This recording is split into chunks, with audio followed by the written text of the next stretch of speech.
Galing mga kabayan yung anak ko, kinuha niya yung walis, nagwawalis na oh. Very good.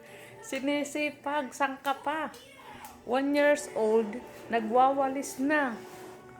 Ay mga kabayan oh. Kinuha lang niya yung walis, siya nang nagwalis.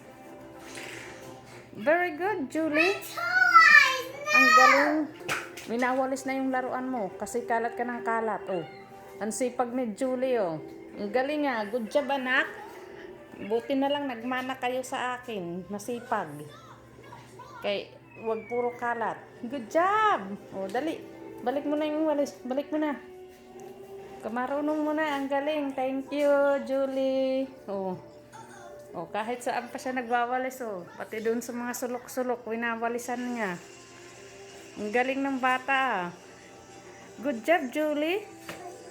Wala na bata, masyado nang matured ang utak. 1 taon pa lang yan. Kinuha niya yung walis. Nakikita niya kasi naglilinis ako lagi. Kaya siya, papalit ano na sa akin, linis. Good job, Julie. Seryoso pa siya, oh. Thank you. Akin na. You're still baby. Hey, akin na.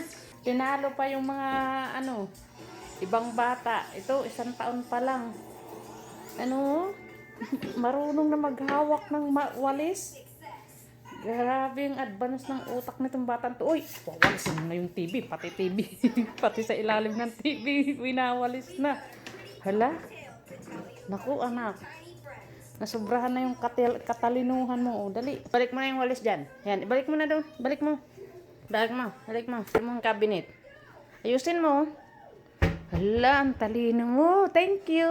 Nagagalit siya kasi kinuha ko yung walis. Galit siya, oh, kasi kinuha ko yung walis. Ito na. Hala, anak, ano ba yan? Ang talino. Nagagalit siya mga kabayan kasi kinuha ko yung walis. Thank you. Halika na, mag-sleep ka na. Kakaibang bata na to. Napakasipag. Mana kay kuya niya. Buti lahat kayo sa akin nagmana masipag. Ayaw talagang maawat. Akin na. Yung walis, akin na. Give me the broom. Give me. Tinatakbuhan mo pa ako, ha? Akin na yung broom. Akin na. Talagang tatakbo. Akin na. Give me the broom. Give me. Huy.